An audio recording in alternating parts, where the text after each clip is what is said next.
Hey, this is Brad Taylor, and you're watching the Crew Reviews.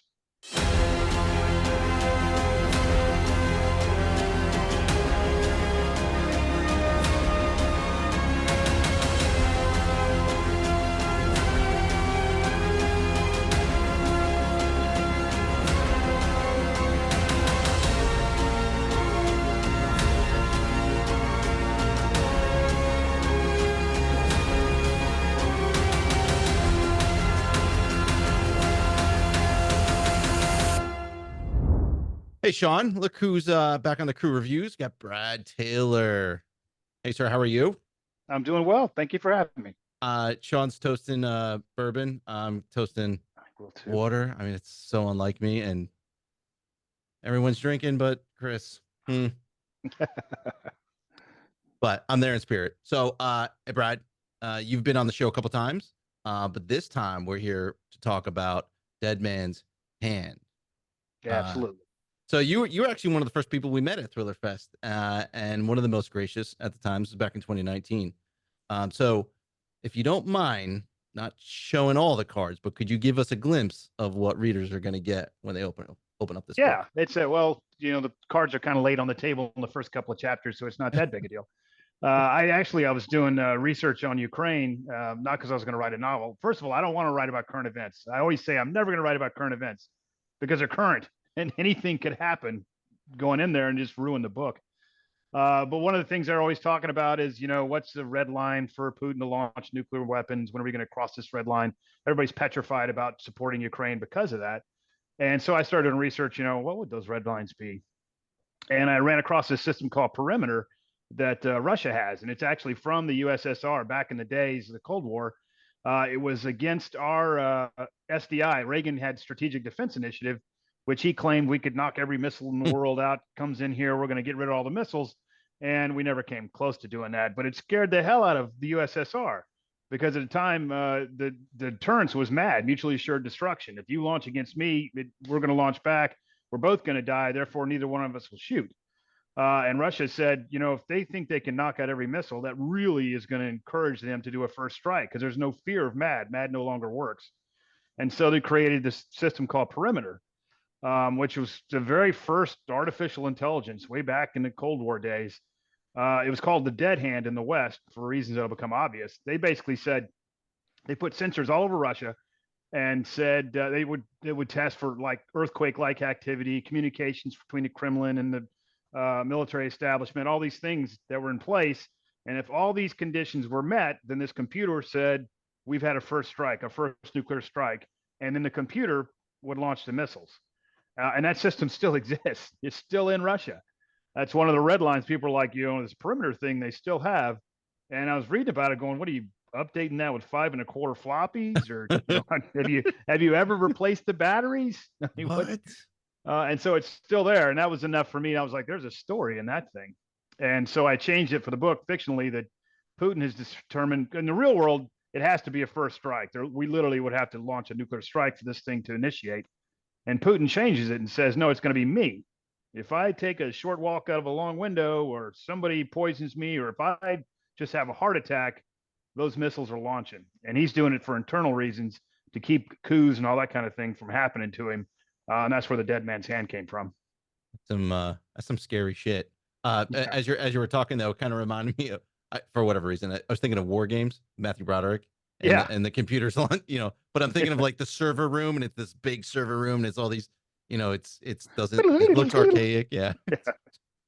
So Dead Man's Hand is set against the backdrop of international espionage and geopolitical intrigue. Can you discuss the research process a little bit more behind crafting such a complex, dynamic storyline, and how you balance? I know you were talking about it, the real world events with fictional elements. Yeah.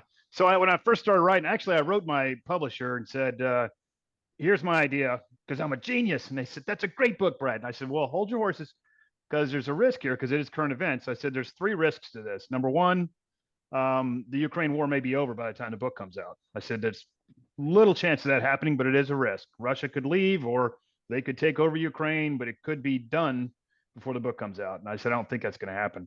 Number two, at that time, Sweden and Finland were joining NATO, and Turkey was having a big issue with Sweden. And that plays into the book. It starts out that way. The first thing is Putin's trying to prevent Sweden from joining NATO. And I said, the odds are Sweden is going to get into NATO. They were going as a buddy team. It was going to be Sweden and Finland. That's it. We're going together. Nobody really had a problem with Finland, but they were all mad at Sweden for some reason. And I said, the odds are they'll make it in there. Maybe it's going to be a close run thing. And then halfway through writing the book, Finland joins and says, screw that buddy thing. I'm doing it myself. And I'm like Rasser rewriting everything now, trying to fix it all. And then what actually happened was my book came out on a Tuesday at midnight. And 4 p.m. that day, Turkey said they can go in. I was like, I beat them. Beat them to publication. Oh, that's crazy, dude. But the last one, I was doing research on Putin. I was like, if he goes, I mean, that's obviously the key to the whole book. If he leaves, if he has a health event or decides to leave or something else happens, then the book's no good. I said, it's very small chance of that happening, but that would be catastrophic. Dude, and then after I turned the book the in June, Prigozhin and Wagner's crossing the border and they're driving to Moscow. I'm like, what in the world? Couldn't you wait until publication? But wait, you're in the middle. Were you in the? Did you have it like completely done, or is it with the editor? editor? It was done. It was turned in, and I was like, we're doomed. What the hell's going on? That's right. The other guy died, so it's all right. Yeah, well, that was the only good thing about it was I did not use Wagner for this. I'd used them twice before in Hunter Killer and Daughter of War. Back when they were nobodies, they were. I mean, everybody knew them. If you study that kind of thing, they were out there, but they weren't a household name. And now they become a household name, and they would be the natural person to use for this book. And I was like, I've used them twice. I'm not going to do that. I'm going to change it to somebody else. And good thing I did that because now they no longer exist. Can you imagine? Yeah. Wiped them out. You should put money on the lottery. Yeah. Brad, there's a constant tension in Dead Man's Hand between what Pike and company have to do and what they want to do. Yeah. The rules of engagement in the real world are, at least from the outside, from Chris and my perspective, like an ever-shifting and amorphous target. Was that a theme you specifically wanted to explore in Dead Man's Hand, or did it just flow out of the narrative? A little bit of both. But what I wanted to do was, in this book, as kind of a flip, was Pike is always the one saying, we got to do this. We got to do this. I'm the guy on the ground. And he's constantly fighting higher. Let me solve this problem. And so I wanted to flip it a little bit, and Pike gets a turd sandwich where he's like, I don't want to solve this problem. I don't want to do this. Mm-hmm. And now it's his hierarchy, his higher command saying, well, you are going to do it, and forces him into like, I never wanted to do this. I never wanted to do this, until he finds this problem with the Dead Man's Hand. And now he's like, well, I'm going to do it. And now the higher is saying, no, you solved your mission with Sweden. Let's come on home. And he's like, no, I didn't solve the mission with Sweden. There's something bigger going on. You shouldn't have sent me here if you didn't want me to solve that problem. Yeah, I remember reading that first part when it really wasn't like Pike to be like, this is shitty. I was like, wow. Right. I'm like, how's Brad gonna flip this one around? And yeah, you get a good. Yeah, because I want to say he's like, I don't want to do this one at all. You guys think this is easy, but it's going to get worse. And even his boss, his direct boss, George Wolfe, is like, you turn that guy loose, you're going to reap what you sow, just so you know that. And that's pretty much what happens. So stepping outside the book for a second, was there a specific time in your career where either the rules of engagement changed or the directive changed, which kind of created a dilemma or a problem for you? Yeah, but I wouldn't say rules of engagement. Rules of engagement are kind of that's a myth, so to speak. I mean, you always have, especially in a combat zone like Iraq and Afghanistan, you always had the right of self-defense. Always had the right of self-defense. So anybody that's saying, he got killed because he wasn't allowed to shoot. If somebody's shooting at you, you can shoot back. There's nowhere in the rules of engagement that says you can't shoot back. It's, the rules of engagement are bigger than that. I want to call in an airstrike on this building. Mm-hmm. Well, is it a hospital? You got to clear that. Right. But if somebody's in that building shooting at you, yeah, you can blow it up. So the rules of engagement that people argue about are much more gray than people in their head think. It's like that guy just laid there with his weapon and got shot up because he wasn't allowed to shoot back. Right. That's not true. No, I was actually thinking about when I was down in Charleston for, gosh, what book was it? I think it was End of Days. You were telling a story about like when you first got to Iraq or Afghanistan, how certain things apply. You could, like, I think the phrase was, if somebody was wearing all black, they were pretty much, you knew who they were. Yeah, well, we had to. The problem they had when we first went into Afghanistan was they aren't wearing a uniform. Right. And so when they had to craft the rules of engagement, they were like, how are we going to determine that guy's Taliban? Because, in World War II, hey, look, they're all wearing steel pots and they've got gray uniforms on and they've all got the Iron Cross. Oh, they're Germans. You can shoot them. But now when they're all running around civilian clothes, like, how do I know which one I can shoot and which one I can't shoot? If they had a weapon, obviously that win your favor, but almost everybody over there's armed. So you're, am I shooting a farmer now? What am I doing here? And the problem with the rules of engagement is you could be creating terrorists just by lethally slaughtering everybody. The next thing you know, that whole village hates you. Right. So there were reasons behind it. It's a tough job, fine line. So your novels consistently delve into the complex interplay between morality and necessity in the realms of espionage and counterterrorism. So Dead Man's Hand seems to take this exploration to new heights. Can you shed light on how you navigate these ethical quandaries in your storytelling and how they mirror the real world challenges confronted by operatives? Yeah. So one of the things that it puts Pike in a moral dilemma. And the one thing he wants to help, the main plot is there's a group of Ukrainian partisans. They've decided that there's no way this war is going to end. The only way we're going to end it is to get rid of Putin. And Pike would just as soon help him. Roger that. You want to go get rid of Putin, go do it. He finds out about the Dead Man's Hand. Now he's in an ethical dilemma. In so doing and letting Putin get killed, he's liable to engender nuclear war. The Ukrainians don't know about the Dead Man's Hand.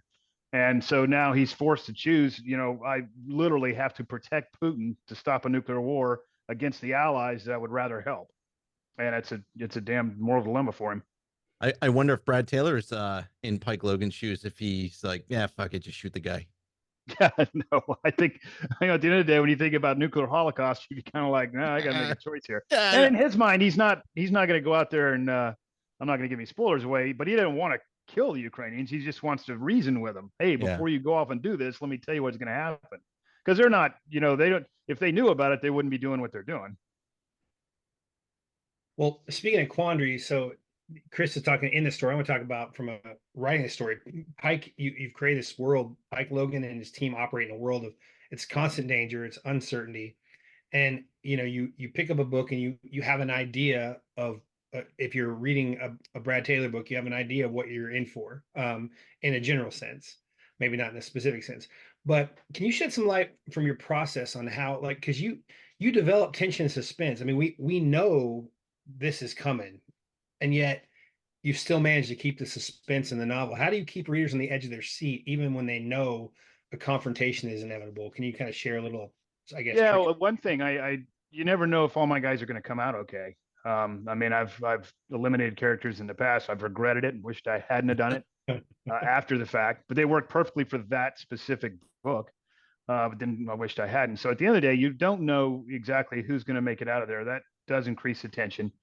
I mean, I constantly get emails. If you kill X, I'm never reading you again, because somebody else died earlier. But the other thing is that you're constantly ratcheting up where you want to go, and it reaches a point in the book where it's like, okay, this has got to go. I mean, in your head, you could say if the straight road was this way, that's where it's going to go, but that's not really sexy. So you're constantly trying to figure out, how can I throw? There's got to be a monkey wrench here, a monkey wrench there. But the hardest thing is the monkey wrench has got to be something, A, that Pike can solve, and B, he's got to solve it in a way that's not. There's 800 things he could do. You're going to have to explain why he didn't do 799, and not by explaining it in words, but explaining it from the scene itself. The reader says, okay, I see why he did that. You don't want the reader saying, why didn't you just pick up the hotel key instead of blowing that door up? You could have just unlocked it. So you've got to factor in all of that because once you put that in the plot, then that's going to affect everything else. Like the old thing about stepping on a butterfly, if you went back in time and you came back forward, everything would be different. Yeah. Well, that's what happens when you put that in there. Now everything else is going to revolve around whatever that scene was. That monkey wrench, is that something, that twist, that monkey wrench has got to be there at some point in the story, towards the end a little bit, throw the reader off, make it sexy. Do you know those monkey wrenches? Do you have an idea that it's going to be this, or you're like, I'll figure it out when I get there? No, I mean, sometimes I do. There's certain scenes where I'm like, yeah, I'm going to write this. Like the early on when they do the assault in Sweden. I mean, I knew that was coming on the lake. I'd already, when I did the book research in Sweden, I was like, ooh, that's going to be perfect. I can get a boat in here. This would be a great little place. It's out in the woods. But other times I don't know. The rescue of the guy from Sweden, I I hadn't looked at any apartments or anything when I was over there, and I'm like, damn, I don't have a place for this guy to live. And so that took just a ton of research trying to figure out where would this guy live and what's. Luckily Airbnb now they'll give you a floor plan. Here's what it looks like. I'm like, oh, he's gonna live right there. That's So a do you three-story building with a rooftop deck. And perfect. You labor over details like that? yeah, I do, not so much because I want it to be super accurate, so the reader knows, but it's easier for me to, for instance, in this case, I'm writing an assault scene. It's easier for me to look at something and design an assault based on my background than it is for me to create the assault and then build a building around it, if that makes sense. Right. So I just look at the building and say, how would I do this? And then it's much easier for me to write that. So it's easier for me to spend time trying to find a building I can put him in than to make one up out of whole cloth out of my head. I wonder, Sean, I wonder if he, I'm going to talk about you right now, Brad. I wonder if he sits there with like his papers and he's drawing it out in diagrams. He's got X's for his guys, and they're like, they're going to move this way and they're going to pause and then hit. Do you do something like that, Brad? Do you draw it out? Not to that great detail, but I do. I mean, I look at the floor plan. When I saw that place had a rooftop deck and outside balcony and all this, I'm like, well, that's perfect. Jennifer's going to climb up here. But then you got to figure out how's he going to go into the assault. And it's kind of fun figuring all that out. But it's not to say I won't change stuff. I mean, I'm writing a scene right now from India in a resort in Goa. There's this old stone chapel from Portuguese, and they're kind of proud of it. It's on the hotel grounds. It's fallen down. It's got a little plaque and that kind of thing. It's on one end of it. And on the other end is this drainage canal that they use for the monsoon season that cuts right through. Well, they're going to assault in here using the drainage canal. Pike's going to stop him with the drainage canal, but that is a wide open field. They would slaughter him. There's nothing he could do about that. So I just moved that chapel over to the drainage canal. I mean, that chapel really exists, but I just shifted it about 400 meters next to the drainage canal so they'd have something to hide behind. So kind of dissecting what you were saying, when you're on a traveling and researching, and I know you have like a basic plot in mind or whatever, but do you see a place and say, okay, that place is a set piece, and then just like you know the set piece from seeing it, and you're like, I'm going to fit that in this story somewhere? Do you, independently of the story, do you come up with set pieces as you're traveling? It's not. I don't look at a single place as a set piece, Right? But like Gamlistan that's in this book, there was probably 15 set pieces I could have used, and they don't all make it in there. The Irish pub made it in there. It was a really cool place where Elaine did karaoke for real. The Royal Armory was super dark. Yeah. What did she sing? She had Bonnie Raitt and another one she loves all the time. She sings, and they actually had them too. I was amazed. She said, "Do you have this?" And everybody clapped for her because everybody else was singing was horrible. I mean, they were terrible. Of course, when you talk to them, they're like, "Orgy, burgy, orgy, burgy," and then they sing it in English, and it's just like, that's not. You don't sound anything like them. That's too funny. But the Royal Armory was super dark, and it had these balconies that wound around, and it was a perfect spot. The Vasa Museum was another one we used that we just went there just to see the ship. Yeah. And I got in there. I was like, wow, I could really use it, especially because right behind it is a cemetery up on a hill that goes down to a church. And I saw that. And so I start taking pictures. And I took it all inside the Vasa. Once I got inside the Vasa and saw what it was like, then I specifically did say, I need a place where I could kill somebody in here. Yeah. Right. So I searched all over until I found that viewing platform, which nobody wanted to walk all the way up there. It's this place you could stand and see the stern of the boat. And it was unoccupied for the duration of the time I was there. And I was like, well, they're going to go up there and do that then. That was great because my wife had, she worked an assignment there, and she went to that museum and she brought back pictures and brochures. And I'm like, man, this is going back a couple of years. I still have it. It's on my bookshelf. And I was like, this is a fantastic thing. And then to see that, I was like, fucking Brad Taylor. He got there before me. So the novel explores themes of loyalty, betrayal, and the complexities of international relations. How do you hope readers will engage with these themes, and what broader discussions or reflections do you envision sparking from the events and characters in Dead Man? I think that the theme of loyalties, that kind of threads through all of my books. In this case, it's Shoshana shows up, she's selling some, and before you ask that question, no, I didn't plan on her being there. I had to have they were going to take out Putin, so I was looking at ways you could do it. And Israel, that machine gun that's in there, the remote controlled AI machine gun that they killed the nuclear scientists with in Iran, controlled from outside the country through satellites, that's a real thing. And Israel really did that. And so I was going to use that in the book. And then I was like, hey, that thing's made in Israel. I think I can pull Shoshana in for that. And so, because otherwise I would have to create a whole new character and all this kind of stuff. And so that's how she ended up in the book. I didn't plan on her being there. It was just because they whacked that guy. But I think one of the themes that for this book specifically is we don't really put a lot of thought behind. We always talk about regime change. We always talk about how we're going to take this guy out and take that guy out, but we don't really think through what does that mean? Why are we doing this? I mean, if you're really going to do that, you should have a follow through on that. And the biggest example is Libya. You know, Gaddafi's a definite despot. He's an evil guy. He doesn't deserve, anything. And we said, oh, the Arab Spring comes up. We're going to get rid of Gaddafi. And then we saw he's dead. Yay, everybody cheered. Well, what do we get out of that? I mean, Libya is a terrorist mecca right now. It got us Benghazi, got us our ambassador murdered. 4 soldiers in Niger were killed, special forces guys, and all the weapons they used to get killed, they killed them, were looted from armories that Gaddafi used to have in lock and key are now just spread throughout everywhere. Because we don't really think through that. And so that's kind of the theme I was thinking, it'd be one thing to get rid of Putin, but what if you did have this? There's a second order effect you don't even know about that you're not even planning for.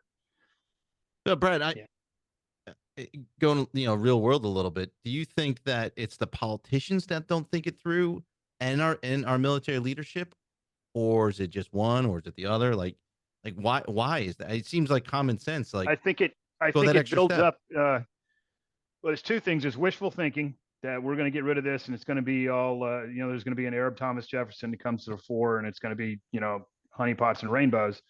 But the second thing is we all get into groupthink. We think this is the plan of attack and this is what we're doing. And then in Libya's case, we convinced ourselves that we're not really trying to get rid of Gaddafi. We're just protecting the civilian population. But the end state of that is they're going to get rid of Gaddafi. He gets killed in the streets and then we just hands off on it. But I mean, it's not everybody. Gates was the SecDef at the time, and he was bound and determined. Look, this is 50% of the problem here. If you want him to go, we can do that, but that's 50% of the problem. And Obama, even after when he was asked at the end of his term, what's the one thing you learned? And I was like, you had to learn that through Libya. You could have, there's CNN tapes of Iraq. I think you could have watched. He said that, what I should have known, we had a despot in charge for 40 years, that there are no institutions in place and you're going to have to replace those. And it's a long-term effort. I was like, really? Didn't you live through Iraq? We kind of had the same thing there. That's just crazy. I want to shift back to the book for a second and discuss the writing process of this particular one. In the beginning, there's a lot going on, and you introduce multiple factions that play key parts in the plot. And I forget if you're a pantser or an outliner. I don't recall. I feel like you're more of a pantser, but I'm not 100% sure on that. But this book had enough structure complexity that I imagine you had to do some sort of outlining even on the back end, where you keep everything, because you kept everything so well paced coming from so many angles. Did you do more outlining and note taking on this one, and was this more difficult to write than a typical task force story? No, I don't. Actually, what I do is I call it a framework. I don't do a whole outline where I know the threat, I know the threat vector, I know the setting, and I know the protagonist and antagonist, but I don't know every individual thing that goes along all the way through. So it's probably a 2.5 page framework that I give to my publisher, which basically just outlines, here's the good guys, here's the bad guys, here's the real world stuff that's going on, where I describe the perimeter system and things out to my publisher. In this case, I added a thing in there about here's what could go wrong with the book, which I usually don't write. And then I open the book up and say, I'm going to open it here. It's going to go here. It's going to go here. And so you get the big, broad brush strokes, but you don't get the granular level of what's actually going to be written. And that I kind of do as I go. I mean, I'll get to a point and then say, okay, I've got to have this. One of the things when you have, you need a whole team to do certain aspects. Other times you don't need a whole team, but you've still got to have that. Somebody's got to be. You got to remind the reader that this guy still exists, but he's got to be doing something for the plot. You don't want to say, and then I wrote a scene about this guy's eating out of the minibar and watching porn in a European hotel. Okay, back to the fight. Just so you remember who he is. Yeah. I mean, he's got to be doing something for the plot. So then you've got to figure out, okay, what would this guy be doing since he can't be over here? In fact, in this book, I sent Veep home because he was the only guy that could do something. I was like, I got too many people now. You're going home. And so there's a little discussion about why he's going. He's upset. He thinks he's done something wrong. But, too bad for Veep is because I got too many people on the ground. I can't have you just run around here. Do you Yeah. do you ever find yourself writing stuff and you're like, I don't know why I wrote that. It'll make sense later at some point. And then it does later in the book make sense to you. You're like, oh, that's why I wrote it 80, 90 pages ago. No, I wish I was that lucky. Actually, it's the reverse. I'll write something and then 90 pages later go, change that. You've got to fix that because it screwed up this. This is much more important than that. And if you have that, you can't have this. And so I'll go back to rewrite that. The so you were talking about that, like that 2-page thing that you give to your publisher. So you've written 18 books. You're working on your 19th book now. So I'm going to assume that your publisher's like, it looks good, run with it. But what if Brad Taylor, book 1, book 2, book 3, maybe submitted something like that? You think you would have got pushback? Oh yeah. Well, that's the reason I invented the framework was because I mean, your first book, you've got your entire life to write it. So it doesn't matter what you do. They're getting a book. They're not getting a process. And so they bought the first book and said they want to do a second one. And now you're on a deadline. So, it takes you however long it took you to do your first book. Now you've got a year to finish this next one. And the first thing my publisher said was that we need a detailed outline, at least 5-page outline of what this next book's going to be about. And we're going to send it around and we'll send you back some feedback and all this kind of stuff. And I said, no, I don't do outlines. I'm not doing an outline. And I was trying to sound like, I'm an artiste here. But the truth is I didn't know how to do an outline. That was just going to be too much damn work for me to figure out how to do an outline. I had to go back strunk and, white and figure out what is an outline? How does that work? And so I said, I'll give you a framework. How's that? And so I wrote a really detailed for the second book. It was probably 6 pages long on, that was on the power grid and things like that. And so I told them about the vulnerabilities and all this other kind of stuff and basically exactly what I'm doing here. And it hasn't changed much since then. They may have gotten a little shorter, some are a little longer, depending on the subject matter. That like the publisher doesn't know anything, so I've got to explain this is what's going on. These are these people are, and that kind of stuff. Like I did, I think it was Ring of Fire, dealt with SATMs, special atomic demolition munitions, which are basically suitcase nukes. Well, there's a lot of stuff I had to explain. This is how this works. This is how that works. Trust me, it'll work in the book. Just to give you some background, here's what it is, and I do that. Give them the warm and fuzzies. Yeah, definitely. All right. So Pike Logan's adventures take him to diverse locations around the world. Can you share any memorable experiences or challenges you've encountered while researching and writing about these settings? And so you hit Ukraine, but have you ever gotten to Russia? No, I didn't actually go to Ukraine either. Oh, okay. I didn't want to get shot at. And I'm definitely not going to Russia, especially after this book. Never again. Not going to Russia. I just needed. I did do the research on. He does have his chalet out there. It is paid by a bunch of billionaires, oligarchs that are out there, and he does have his own train station, which is top secret. But there's a bunch of dissidents in Russia that have blogs and things like that, and they've taken pictures of it. And they got Google Earth, and you can pinpoint it on a map, and then I can do the flight time for how long it takes a drone to get there from the. I did go to Tehran, in Estonia. So I do a flight time from here to there straight from the castle. That's a place that exists. Most of the research this time was pretty easy done. I usually go, I'm looking for some kind of archaeological thing because Pike's cover organization is an archaeological company. And so I want to find something there that he can be doing there, some kind of old thing that's out there. And so Sweden had all the rune stones. So that's just this, everybody was talking about the rune stones, and we were preparing for our trip. And I was like, well, we're going to do a runestone tour, and we'll go see the rune stones. And that's would be why Pike's there. So yeah, he wasn't happy. Asked his company to look at the rune stones. Well, we got there, and the rune stones are just out there in the middle of a cow field, some farmer's land. There's one rune stone sitting there, and you trek for miles to get up there, and you see it. She talks about it, and you get back in the car, and you drive 2 hours to the next rune stone's up there. And I was like, this will never work. There's no reason. There's no way they would fly Pike here to look at this one. Looks like a gravestone from Conan the Barbarian with the snakes and everything on it. And so the last thing was they showed us where this council of elders sat, which is where it's right next to the lake that I used in the book. And I'm just like, you guys are making this up now. This is like a Girl Scout camp. And you said yourself, we could probably sell this as a Viking thing. I love that scene though. So I ended up using it, but I just flipped it. I said, "Oh, I'll tell you what, I'll make." Yeah. Bureaucrats came up with this cover, and Pike's gonna hate it, and so that's basically what I did. Yeah, he did. Jennifer liked it though. Mm-hmm. Well, in addition to travels and locations, your novels often incorporate elements of technology and cybersecurity. How do you stay informed about the latest developments in those fields? Is it just open source info, or do you still mine some old sources?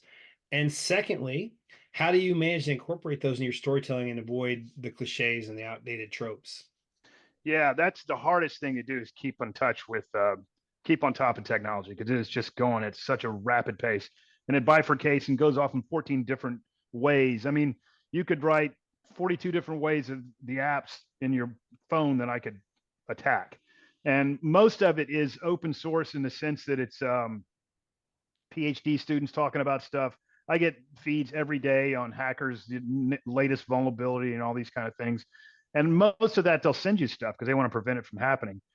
I still get feeds or still talk to. What'll happen is not so much I'm getting any inside skinny from people that are still out there, but they'll tell me about something, and then I can go research it. For instance, that Atlantis drone system, that's a real thing. That's things. It's kind of scary. I guarantee it's being used in Gaza right now. And somebody told me about he'd seen a demonstration with it, and I was like, "You're kidding!" And that's once again, it's an Israel company, Israeli company. And so then I just started doing the research on it, and they'll give you documentation because they're trying to sell it, the Right. videos, you name it, you can find it, and they're trying to sell it to you, and that's where you get all the information on it. So it's both, black hat hackers were putting stuff out, that things that are bad. Here's what you need to look at, and then news stories about what red hat hackers have done, like Devil's Ransom about the ransomware. That's all over the place. You just got to burrow down into the storyline, and it does. It's a time suck because you start doing that and you spend all day doing this research, and then you don't end up using it because it's like this just doesn't fit. And you don't want to bore the reader with it. I mean, you're doing the work so he doesn't have to. Right. And so sometimes you just don't end up using it.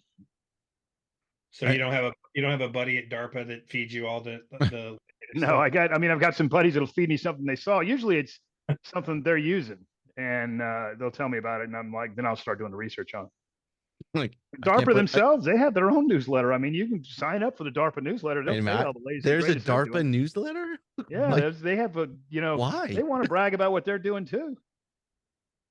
Why are we all bragging about all the shit that we're doing? Like, that doesn't make any sense to me. Like, let that shit just show up on the battlefield and fucking blow people's minds and heads.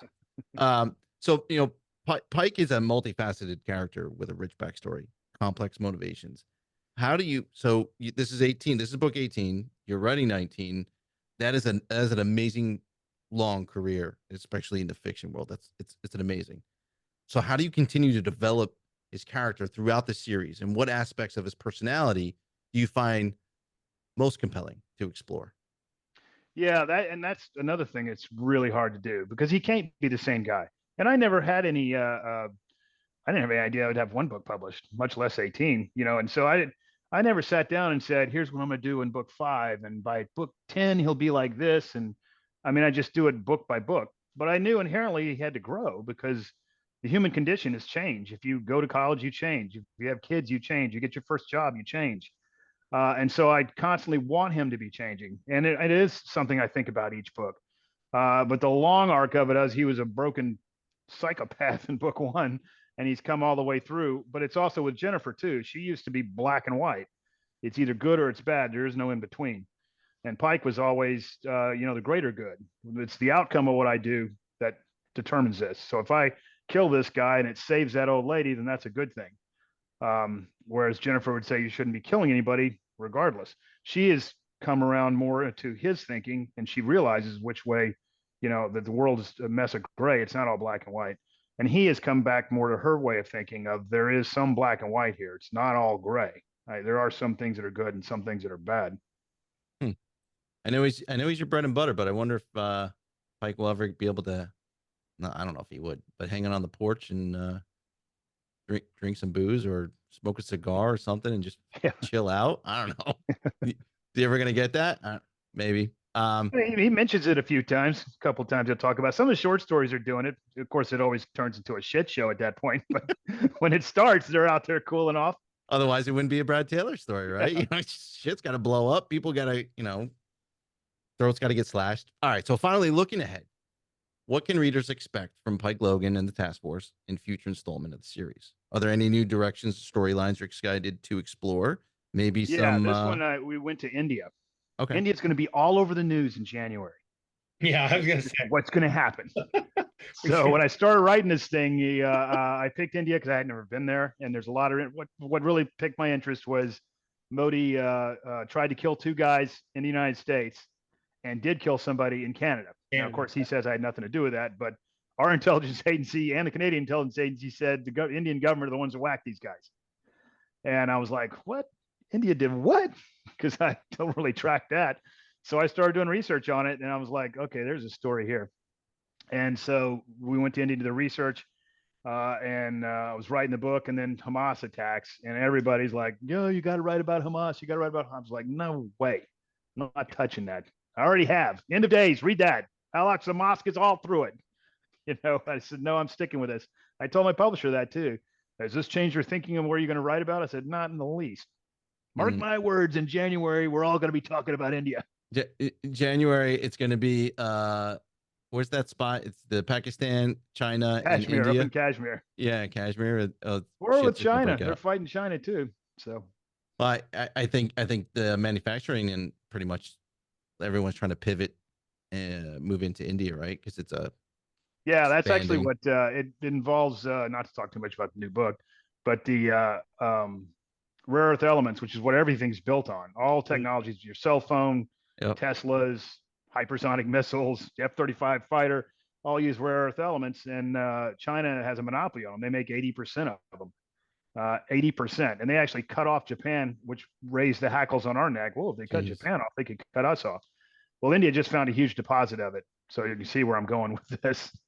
Yes, looks like a great story. All right, so maybe you got some big movie, small screen. No, it's still the same thing. I'd say stay tuned if I was being optimistic. Otherwise, every time something happens, we were really close. We're moving forward, blue. And then Me Too happens, and this guy gets accused of sexual harassment, and boom, he's out of the whole industry. His business goes bankrupt. He's gone. I just saw a story the other day. He's suing him because he says it was wrong. But anyway, that fell through. I mean, something that just seems, they had another one. It's like, we really want to do this. And the writer's strike happened. And it's like, okay, whatever. Now, when I get these emails and we get real close, I'm like, yeah, sure, whatever, buddy. So jaded, Hollywood jaded, Brad Taylor. Yeah. Hey, no, and I've never had anything done. You just hit two different things that happened in my screenwriting career. So exactly what you're talking about. Hey, Sean, let's raise a glass, me a bottle of water. You have to refill your bourbon, but no, you're good. Salty. You sound salty, Chris. Yeah, a little bit. Congratulations, Brad. You have completed our traditional portion of the interview. Phew, I don't even know why I took a drink of water, but that's whatever.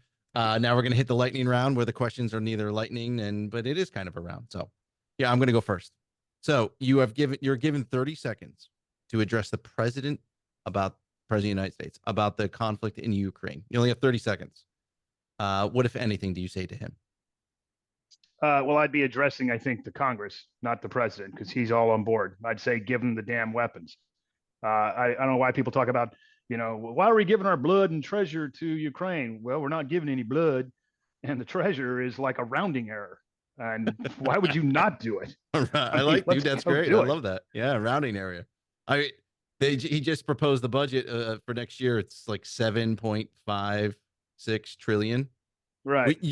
We can't even comprehend what $1 trillion is. No, like you can't. No. 7.5 trillion. Yeah. And so you want to give those guys, $100 million. It's like, that's nothing. Actually, we're giving it to ourselves because all we're doing is paying somebody to build the ammunition. Yeah, exactly. It's funding. Anyway. All right. So I like that. Here's my second one.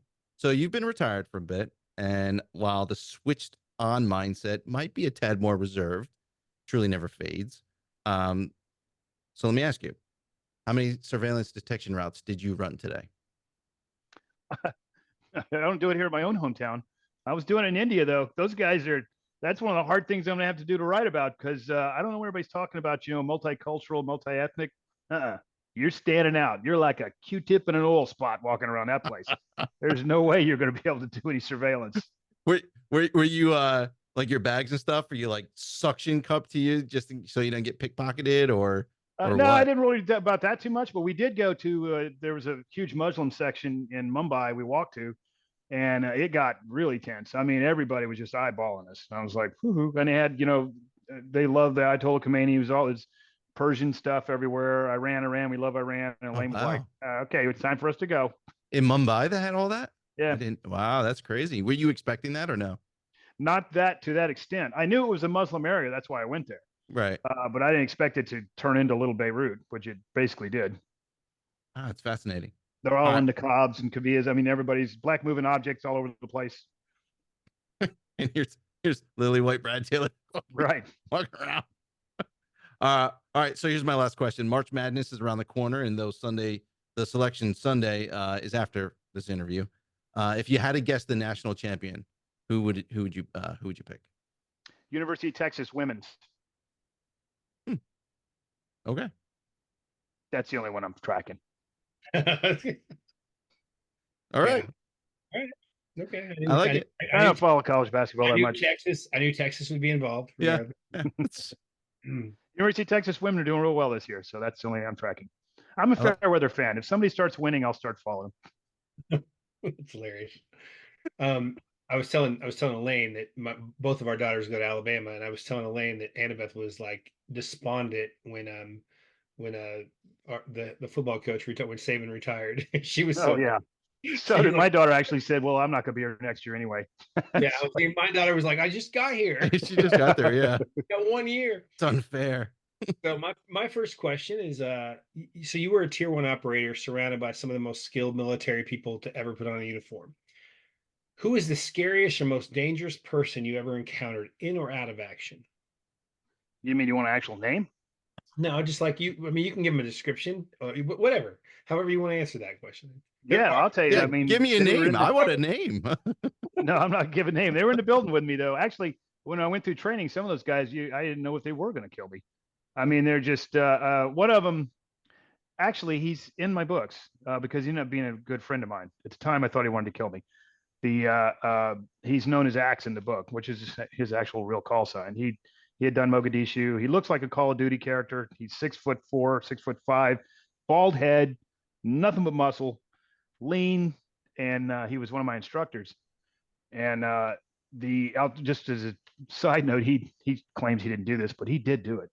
I took a fall off of a building. It fell about 40 feet, hit the ground, was busted up pretty good. But I didn't want to get kicked out, so I showed up to work the next day. And he said, what did he tell you? He meets me. All the other guys are doing our combat survival water test, which is the thing you had to pass. And I said, I met him in the hallway, and I had stitches and everything. My face was all swollen. He said, what did they tell you? What did Doc say? He said, I can't do simulations, can't do free fall operations, can't do fast roping for 6 weeks. What do you say about swimming? I was like, are you kidding me? I mean, I literally. That never came up. Walked away like he was disgusted with me. He wasn't serious, but I thought he was serious. Oh, that's hilarious. So I can I just jump in real quick, Sean? I just had a question because there are no rules in the lightning round. I know there are no rules, and it's not very lightning. Would you get recycled, or are you done? Is it one and done? I didn't know. I honestly didn't know. You didn't know. I mean, it's their call. They could do either way. I just didn't know what was going to happen. Yeah, that's crazy. Okay, this is, I guess, semi-related to my last question. What is the most impressive physical feat you've ever witnessed? Doesn't have to be impressive physical feat. Falling 40 feet and living. Yeah, I was gonna say, that would be it. And walking through the hallway the next day, was that it? Fucking crazy. That would be tough. I'd have to think about that. Most impressive physical feat. I mean, I've seen some pretty impressive stuff. It wouldn't involve me, I'll tell you that. It'd involve me just staring there and watching, saying, "Look at that guy go." But I mean, there's short-term feats. I've seen guys that set a record on the CTO course, which is a very hardo course. It looks like they're just walking through it, and then other people that go for, ruck for days and then just act like it's no big deal. It would have to depend, I guess. That's a horrible answer, but that's it. No, that's all right. And might have been a horrible question. I should have asked who was the best karaoke singer you ever saw in Ireland. But So number number three, you've been around the world in the span of both careers. What was your favorite restaurant experience in all those travels? And you cannot say a Hall's Chop House. Oh, I'll tell you, I can even flip this on its head and say the worst is eating in India. I was gonna say Mumbai. I am not a spicy food eater. I'm meat and potatoes, and you can't get anything in India without spices in it. Drove me nuts until I actually started ordering chicken fillets, no spice, which means you're getting chicken fillets that are full of spice or just not Indian spice. But the best place we ate, I think, would be in Switzerland. We went to this restaurant that we just happened to find. Nobody even told us about it. And they had this 4-course meal. It wasn't expensive even, but it was just delicious. And it's probably, when you find something like that, your expectations are so low and it's so great. It's probably not as good as, a really nice restaurant, but it was really impressive to us. My mom's favorite restaurant was in Poland. It was the same thing. She was just like this little place, and she spent like $12 and got like a 5-course meal or something. So, yeah. I was hoping you actually would say La Conca de Sonio, because I recommended that for you guys. Which one was that? I don't know the names of them. You have to take a boat to in the Amalfi Coast. We did go there. Yeah, take a boat. That was a vacation though. I was thinking about book research trips. Oh, okay, there you go. Hey, Brad, how much weight did you lose in India? See, I actually, I did lose weight. I didn't weigh myself, but I was wasting away because it was hot as hell and you're walking everywhere. And I just wasn't eating that food. I mean, and everybody wants to give you food. Hey, you want to try this? And I was like, no, I don't want to. Street food or just like? No, that's something I would never. Oh God, I wasn't touching that. But just every time you went to any kind of shop or anything, would you like to try this? Would you like to try that? Would you like to try this? Did you boil that water? No, I don't want to try it. Oh my gosh, that's how we're gonna end it, Sean. Nonstop action, a true hero for the modern age, written by the author, who is the tip of the spear. Dead Man's Hand. It's out now, folks. Go buy it. And Brad Taylor, I'm gonna raise my glass or a bottle of water. You guys can raise your glass of booze. I would hold up your book, but my dad already hijacked it. It took him about 3 days. So. It's good seeing you again, sir. You too. Thank you for having me. Hey, everybody. We want to thank Brad Taylor for coming on our show today and talking about his latest book, Dead Man's Hand. Ooh, the interview was amazing. I can't wait to watch it. And they say the best interviewers are so seamless you don't even know they're there. Yeah, talk about seamless. You did well though. You did real. Probably my best work. It was probably my best work. Yeah, Sean, arguably. Sean asked your questions, and let's not ask the audience what they thought of my non-presence.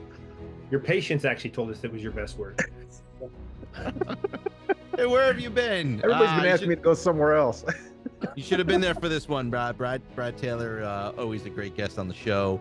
Yeah. Talking Ukraine, talking Russia. We're talking Pike Logan. Some really good stuff. Interview was great. Book's better. All right. Want you back, Man's Mike. Hand. I want to be back. I promise. Let's raise one more glass. Mine's empty. Oh. Water too. Yeah, well, Daddy's got to work still. See you, folks. Still deserves one of these. And go.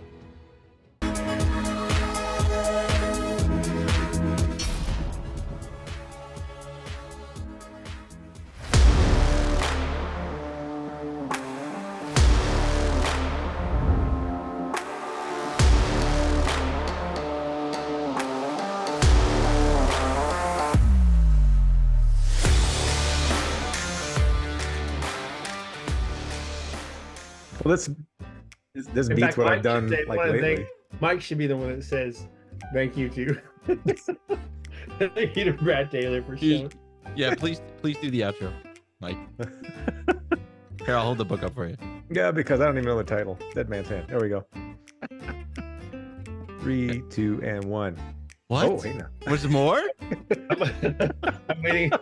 I'm waiting for PPS. We'll know who watched to the end, because somebody like Dave Darling or somebody will be like, oh, hey, Mike. We'll have some hardcore person mention that Mike was on at the end. We'll know I have had someone, I don't know who it was, just recently sent me a message of well, how come you guys don't do the outros anymore? I really like watching the outros. I'm like, you watch the outros? Like, you watch Put the the outro at the end? beginning. Probably should. I know. Remember all the care we used to put into the openings. We used to have some freaking serious. We did have some really good openings, man. Yeah. The Joel Rosenberg one that was really good. Brad Thor's really good.